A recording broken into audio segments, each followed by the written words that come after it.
Sir, ഇസ്രയേലിൻ്റെ ആക്രമണ കുന്തമുന നീളുന്നത് പല വശങ്ങളിലേക്കാണല്ലോ. ആദ്യം ഹമാസിൻ്റെ നേരെ തിരിഞ്ഞു, പിന്നെ അത് ഹിസ്ബുള്ളയുടെ നേരെയായി, ഇപ്പോൾ ദാ യമനിലേക്ക് ആക്രമണം തിരിയുന്നു. എന്താ നമ്മൾ മനസ്സിലാക്കുക?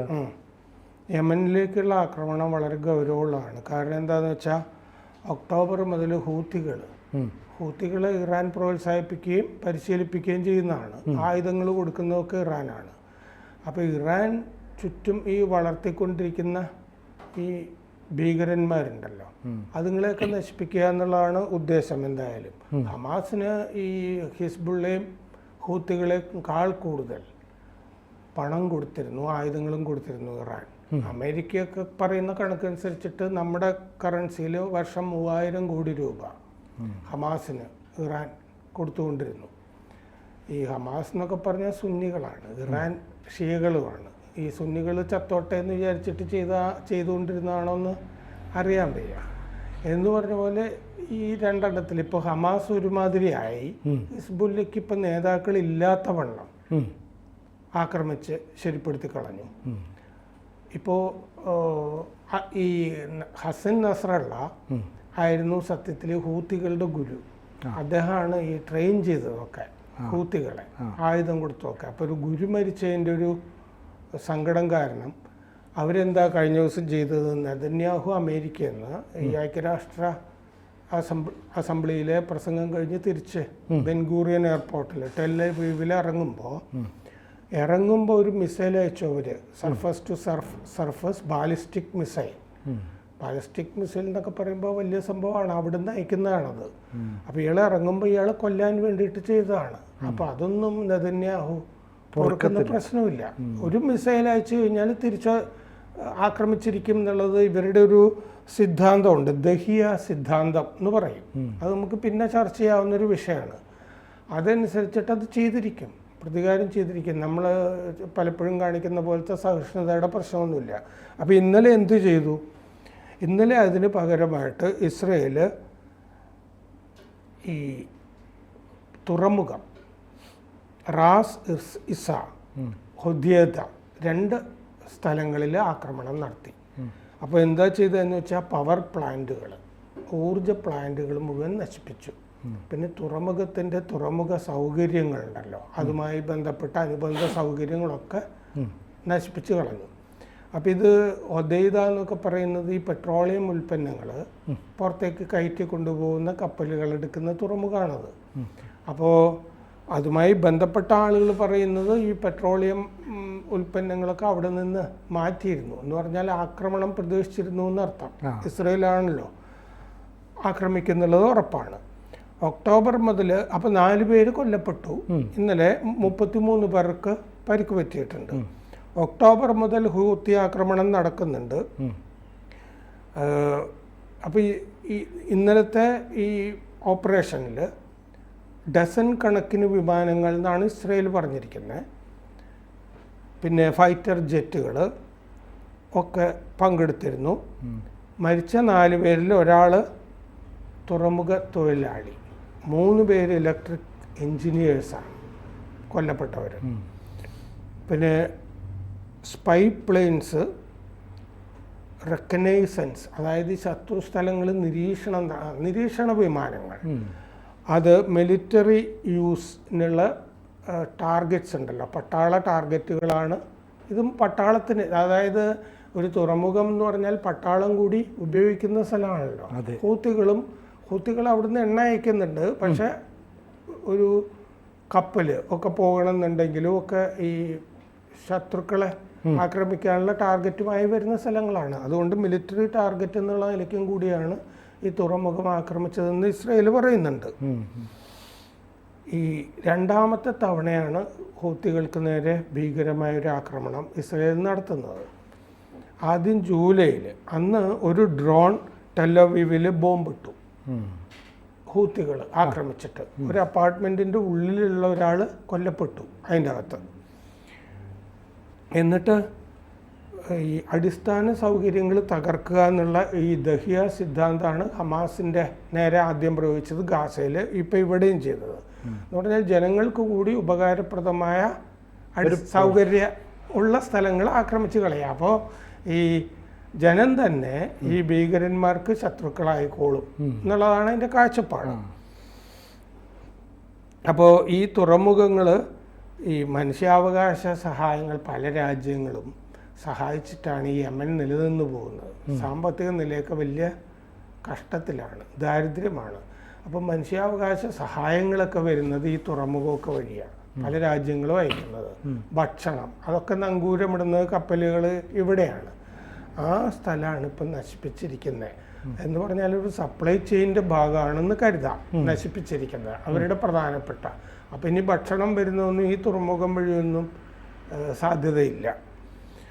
ഓയിൽ ഡിപ്പോകൾ കാലിയാക്കിയിരുന്നു എന്ന് ഹൂത്തികളുടെ നേതാവ് പറയുന്നുണ്ട്. പെട്രോൾ അപ്പോൾ അവിടെ ഉണ്ടായിരുന്നില്ല. ഞങ്ങൾ പക്ഷേ ഇസ്രയേലിനെ ഇനിയും ആക്രമിക്കുമെന്ന് ഹൂത്തി വക്താവ് നസറുദ്ദീൻ അമീർ പറഞ്ഞിട്ടുണ്ട്. എന്തൊക്കെ സംഭവിച്ചാലും ഞങ്ങൾ ആക്രമിച്ചുകൊണ്ടിരിക്കുന്നത് ഇതാണല്ലോ ഹമാസും ചെയ്തുകൊണ്ടിരുന്നത്. എന്നിട്ടിപ്പോൾ ഈ പരുവത്തിലായി. ശനിയാഴ്ച ഹൂത്തികൾ മിസൈൽ ആക്രമണം നടത്തിയിരുന്നു ഇസ്രയേലിനെതിരെ. സർഫസ് ടു സർഫസ്, അതായത് കരയിൽ നിന്ന് കരയിലേക്ക് തന്നെ അയക്കുന്ന മിസൈൽ ആയിരുന്നു അത്. ബെൻഗൂറിയൻ വിമാനത്താവളത്തിലേക്ക് നമ്മൾ ആ കഥ പറഞ്ഞു നേരത്തെ. അത് ആരോ ലോങ് റേഞ്ച് ഡിഫൻസ് സിസ്റ്റം നശിപ്പിച്ച് കളഞ്ഞു. അല്ലെങ്കിൽ അത് നെതന്യാഹു ഇറങ്ങുമ്പോൾ നെതന്യാഹുവിൻ്റെ മേലാണ് കൊള്ളേണ്ടിയിരുന്നത്. പക്ഷെ മിസൈൽ പുറപ്പെട്ടപ്പോൾ തന്നെ അലർട്ടായിട്ട് അയൺ ഡോം അല്ലേ ആരോ എന്ന് പറഞ്ഞ ലോങ് റേഞ്ച് സിസ്റ്റം, വേറൊരു മിസൈൽ വേദ മിസൈൽ അയക്കുക, ആരോ അയക്കുക. ഹൂത്തി നേതാവ് അബ്ദുൽ മാലിക് അൽ ഹൂത്തി, ഇപ്പം ഈ പേരൊക്കെ ശ്രദ്ധിക്കേണ്ടതാണ്. നമ്മൾ ഈ ഒരു പേര് പറഞ്ഞു കഴിഞ്ഞാൽ ഇവർ എത്ര ദിവസം ഉണ്ടാവും ജീവിച്ചിരിക്കുന്ന. അതുകൊണ്ട് ഹൂത്തികളുടെ നേതാവ് അബ്ദുൽ മാലിക് അൽ ഹൂത്തി അദ്ദേഹം പ്രതികരിച്ചിരിക്കുന്നത് ഇങ്ങനെയാണ്: നസറുള്ള മരിച്ചത് വെറുതെ ആവില്ല എന്ന്, അതിന് പ്രതികാരം ചെയ്യും എന്നുള്ളതാണ്. പോരാട്ടങ്ങളും വെറുതെ ആവില്ല, ജുഹാദ് വെറുതെ ആവില്ല എന്നൊക്കെ പറഞ്ഞിട്ടുണ്ട്. കഴിഞ്ഞ വെള്ളിയാഴ്ച ടെല്ലവീവിന് നേരെയും ഹൂത്തികൾ ആക്രമിച്ചിരുന്നു. ആഷ്കലോൺ ഇസ്രയേലിൽ ആക്രമിച്ചിരുന്നു. ഇതൊക്കെ ഈ അയൺ ഡോം നേരത്തെ തന്നെ തിരിച്ചറിയുമല്ലോ. അപ്പോൾ ഈ പലതും ഈ മരുഭൂമി പ്രദേശത്തൊക്കെ തന്നെയാണ് ചെന്ന് വീഴുന്നതൊക്കെ. ഹൂത്തികൾ ഷിയ ആണ്, സെയ്ദി വിഭാഗത്തിൽപ്പെട്ട ആളുകളാണ് ഈ യമനിൽ. 2010 അറബ് വസന്തം, അറബ് സ്പ്രിംഗ് എന്ന് പറയുമല്ലോ, ആ സമയം മുതലാണ് ഇവർ ഈ തലപൊക്കി തുടങ്ങിയത്. 2014 അവർ യമൻ്റെ തലസ്ഥാനം സന പിടിച്ചു. എന്നിട്ട് 2015 ഫെബ്രുവരി ആയപ്പോൾ രാജ്യം തന്നെ ഏതാണ്ട് നിയന്ത്രണത്തിൽ വന്നു. ഇവരവിടെ ന്യൂനപക്ഷമായിരുന്നു, പക്ഷേ അവരുടെ നിയന്ത്രണത്തിൽ വന്നു. ഇപ്പോൾ അമേരിക്ക ഇവരെ specially designated global terrorist entity ആയി പ്രഖ്യാപിച്ചിട്ടുണ്ട്. പ്രത്യേകതരം ഭീകര സംഘമാണ് എന്ന് അമേരിക്ക പ്രഖ്യാപിച്ചിട്ടുണ്ട്. അപ്പോൾ അതുകൊണ്ട് ഈ ഹിസ്ബുള്ള ഏതാണ്ട് നേതാക്കളെല്ലാം, കാരണം അവരൊരു മീറ്റിംഗ് സ്ഥലത്ത്, അവരുടെ ഹെഡ് ക്വാർട്ടേഴ്സിൽ ദഹിയ എന്ന് പറഞ്ഞ സ്ഥലത്ത്, ഈ ദഹിയ സിദ്ധാന്തം എന്ന് നമ്മൾ നേരത്തെ പറഞ്ഞത് വിശദീകരിക്കുമ്പോൾ കുറച്ചുകൂടി പറയാം. അപ്പോൾ അതനുസരിച്ചിട്ട് ആ സ്ഥലത്ത് തന്നെയായിരുന്നു ഈ ആസ്ഥാനം ഉണ്ടായിരുന്നത്. ഈ ബങ്കറിനുള്ളിൽ ഈ ഹസൻ നസറുള്ളയും 20ഓളം നേതാക്കളും ഉണ്ടായിരുന്നു എന്ന് പറയപ്പെടുന്നു അല്ലേ? ഈ ആക്രമണം 6 നിലയായിരുന്നു ആ കെട്ടിടം. അത് നേരെ തകർന്നതൊരു ഗർത്തമായി രൂപപ്പെടുകയായിരുന്നു. ഇപ്പോൾ ഈ ഹൂത്തികൾ ഈ പിന്നെ നെതന്യാഹു വന്നിറങ്ങിയപ്പോൾ വിമാനത്തിന് നേരെ ആക്രമണം നടത്താൻ ശ്രമിച്ചല്ലോ, മിസൈൽ വിട്ടിട്ട്. അപ്പോൾ അതിനൊരു തിരിച്ചടി എന്ന നിലയിൽ ഈ ഹൂത്തികളുടെ കയ്യിലുള്ള 2 തുറമുഖങ്ങളുടെ പവർ സപ്ലൈ കട്ട് ചെയ്യുന്ന രീതിയിലൊരു ആക്രമണം അങ്ങോട്ട് കൊടുത്തു. എന്ന് വെച്ചാൽ ഒരു സിഗ്നൽ കൊടുത്തു. 2 തുറമുഖങ്ങൾ പവർ സപ്ലൈ മാത്രമല്ല, അതിൻ്റെ പവർ പ്ലാന്റുകൾ നശിപ്പിച്ചു. തുറമുഖവും ആക്രമിച്ചിട്ടുണ്ട് ഉണ്ടല്ലേ. 2ഉം റാസിസ, ഹൊദൈദ. ഈ ഹൊദൈദയിൽ നടക്കുന്ന 2ാമത്തെ ആക്രമണമാണിത്. ജൂലൈയിൽ ഹൂത്തികൾ ആക്രമിച്ചു കഴിഞ്ഞപ്പോൾ ഹൊദൈദ ഒന്ന് ആക്രമിച്ചിരുന്നു ഇസ്രയേൽ. റാസൈസ എന്ന് പറയുന്നത് 2ാമത്തെ തുറമുഖം. അത് തന്നെ, അത് ഞാൻ ആദ്യം പറഞ്ഞല്ലോ 2 സ്ഥലങ്ങൾ. അപ്പോൾ ഇത്തരത്തിലുള്ള ആക്രമണത്തിൽ നിന്ന് ഞങ്ങൾ പിന്നോട്ട് പോയില്ല എന്നുള്ള വ്യക്തമായ സൂചന നൽകുന്നുണ്ട്.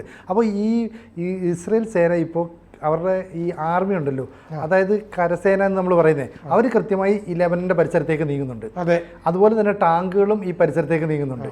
ഒപ്പം തന്നെ ഈ ലെബനീസ് ജനത ലെബനീസ് ജനത പലായനം ചെയ്യുന്നുണ്ട്. അപ്പോൾ ഈ ആക്രമണം ഏതാണ്ട് ഉറപ്പായതുകൊണ്ടാണോ ഒരു 2 ലക്ഷത്തോളം പേര് ഇപ്പോൾ പലായനം ചെയ്യണമല്ലോ? കാരണം ചില സമയത്ത് ഒഴിപ്പിക്കുകയും ചെയ്യും. നമുക്കറിയില്ല, നിങ്ങൾ ഒഴിഞ്ഞു പോകണമെന്ന് ചിലപ്പോൾ ആവശ്യപ്പെട്ടിട്ടുണ്ടാവും. ഇസ്രയേലും ഇതിനു മുമ്പ് ലെബനനിൽ നടന്നിട്ടുള്ള ആക്രമണത്തിലൊക്കെ അങ്ങനെ ചെയ്തിട്ടുണ്ട്, ആളുകളെ ഒഴിപ്പിക്കുക.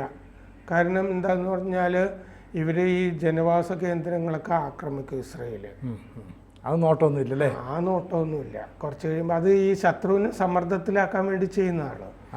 അങ്ങനെ ചെയ്യും. ഈ ഹൂത്തികളുടെ മുദ്രാവാക്യം തന്നെ ഡെത്ത് ടു ഇസ്രയേൽ എന്നാണ്. ഇസ്രയേലിന് മരണം എന്നുള്ളതാണ് മുദ്രാവാക്യം. അവർക്ക് ആയത്തുള്ളമാരൊന്നും വലിയ വിശ്വാസമില്ല, ഇറാൻ്റെ സൃഷ്ടിയാണെങ്കിലും. പക്ഷെ ഇസ്രയേലിനോടുള്ള എതിർപ്പ് കൊണ്ട് ഇറാൻ്റെ സഹായമൊക്കെ സ്വീകരിച്ച് കഴിയുന്നു. ഈ ഇസ്രയേലിലേക്ക് മിസൈലൊന്നും അയച്ചിട്ട് വലിയ ഗുണമില്ലാതെ വന്നപ്പോൾ ഹൂത്തികൾ ചെങ്കടലിൽ ആദ്യം ഇസ്രയേൽ കപ്പലുകളെ ആക്രമിച്ചു. അത് കഴിഞ്ഞ് ചെങ്കടലിൽ ആരുടെ കപ്പൽ കണ്ടാലും ആക്രമിക്കാൻ തുടങ്ങി. അതാണ് ഹൂത്തി സൗദിയുടെ കപ്പലൊക്കെ ആക്രമിച്ചതെന്ന് പറഞ്ഞല്ലേ? അങ്ങനെ ആക്രമിച്ചു കഴിഞ്ഞപ്പോൾ ആ വഴി പല കപ്പലുകളും പോകാതായി. ഇങ്ങനെയും ഒരു തോന്നിയാസം അവർ കാണിച്ചിരുന്നു. ഇതുമായിട്ടൊക്കെ ഒരു ബന്ധമില്ലാത്ത ആളുകളുമൊക്കെ ചിലപ്പോൾ ഇസ്രയേലിനെ പിന്തുണയ്ക്കുന്ന രാജ്യങ്ങളുമൊക്കെ ആയിരിക്കാം. പക്ഷേ പല കപ്പലുകൾക്കും അവിടെ പോകാൻ പറ്റാതെയൊക്കെ വന്നു. നമുക്കിപ്പോൾ ആത്യന്തികമായി മനസ്സിലാകുന്നത് ഇസ്രയേൽ നേരെ ഹമാസിനെ തീർത്തു, ഹിസ്ബുള്ളയുടെ തലവന്മാരെയൊക്കെ തീർന്നു. ഹിസ്ബുള്ളയുടെ തലവന്മാരെ മൊത്തം തീർത്തു. ഇനി 2-3 പിൻഗാമി കിട്ടാനില്ല. കുറച്ചു മുമ്പ് എനിക്ക് മകൻ അയച്ചു തന്നൊരു 2 വരി ഒരു തമാശ എവിടെയോ കണ്ടത് അയച്ചു തന്നിരുന്നു. അതിൽ പറയുന്നത് ഈ മാർപ്പാപ്പയെ തിരഞ്ഞെടുക്കുന്നത് പോലെ തന്നെയാണ് ഈ ഹമാസിന്റെ പിൻഗാമിയെ തിരഞ്ഞെടുക്കുന്നത്. കാരണം വെളുത്ത പുക വരും. ഇപ്പൊ അതിന്റെ ഒടുവിലേക്ക് മൊത്തം പുകയല്ലേ? അപ്പോൾ ഒടുവിൽ ഹൂത്തികളെ ലക്ഷ്യം വെക്കുന്നു. അപ്പോൾ ഈ സിറിയയിലും യമനിലും ഉള്ള ഹൂത്തികളെ കൂടെ തീർത്തിട്ട് ഇനി ഇസ്രായേൽ നിർത്തുകയുള്ളായിരിക്കും അല്ലേ? അതെ. അപ്പോൾ എന്തായാലും നമുക്ക് കാത്തിരിക്കാം. ഇനി കാരണം യമനിൽ നിന്ന് ഇങ്ങനെ, അതായത് ഹമാസ് തീർന്നു, ഹിസ്ബുള്ള ഏതാണ്ട് തീർന്നു, ഇനി യമനാണല്ലോ അടുത്തത്. ഹൂത്തികളെയാണ് ലക്ഷ്യപ്പെടുത്തേണ്ടത്. ഇത് അവസാനിപ്പിച്ചിട്ടേ ഇനി ഇസ്രായേൽ നിർത്താൻ പോകുന്നുള്ളൂ. അതിന് അമേരിക്കയുടെ അല്ലെങ്കിൽ ഇതിൻ്റെ ഇടയ്ക്ക് ആളുകൾ പ്രതിഷേധിക്കുകയും രാജ്യാന്തര സമ്മർദ്ദം ഉണ്ടാവുകയൊക്കെ ചെയ്യുമായിരുന്നല്ലോ. ഒന്നുമില്ലല്ലോ. വളരെ ശാന്തമായി ഭീകരകാര്യങ്ങൾ ചെയ്തുകൊണ്ടിരിക്കുകയാണ് ഇസ്രയേൽ. അപ്പോൾ എന്തായാലും ഈ ഭീകര സംഘടനകളൊക്കെ ഈ ഭൂമുഖത്തു നിന്ന് തുടച്ചു നീക്കട്ടെ എന്ന് നമുക്കും ആശംസിക്കാം അല്ലേ? ഇസ്രായേലിൽ അങ്ങനെ ചെയ്ത് തീർത്ത് സമാധാനമൊക്കെ വരുത്തട്ടെ. സമാധാനം വേണമല്ലോ മനുഷ്യന് ജീവിക്കാൻ. അതെ, സമാധാനം വേണം. അതുപോലെ ഈ സാമ്പത്തിക രംഗം ഒക്കെ ഉണരാൻ. ഇത് ഈ നൂറ്റാണ്ടിലൊക്കെ ഇങ്ങനെ എല്ലാം നശിപ്പിക്കുന്ന ആളുകളായിട്ട്, അന്ധകന്മാരായിട്ട് ആളുകൾ ഉണ്ടാകേണ്ട കാര്യമേ ഇല്ല. ജനങ്ങൾക്കും ഇവരെ കൊണ്ട് എന്ത് പ്രയോജനമാണുള്ളത്? മുതലാളി കുറേ പൈസ കൊടുക്കുന്നു ഇറാൻ, അത് ഇസ്രയേലിനെ ആക്രമിക്കാൻ വേണ്ടിയാണ് കൊടുക്കുന്നത്. ആ പൈസ മേടിച്ചിട്ട് ഈ നേതാക്കൾ പോയിട്ട് ഹമാസിൻ്റെ ഖത്തറിൽ സുഖജീവിതം, വലിയ ബംഗ്ലാവുകളിലൊക്കെ താമസിക്കുന്നു. പാവപ്പെട്ട പോരാളികൾ ജീവൻ വെടിയുന്നു. ഇങ്ങനെയാണ് സംഭവം നടക്കുന്നത്. കൂടുതൽ വാർത്തകളും വിശേഷങ്ങളും നിങ്ങളിലേക്ക് എത്താൻ ABC മലയാളം സബ്സ്ക്രൈബ് ചെയ്യുക, ബെൽ ബട്ടണും അമർത്തുക.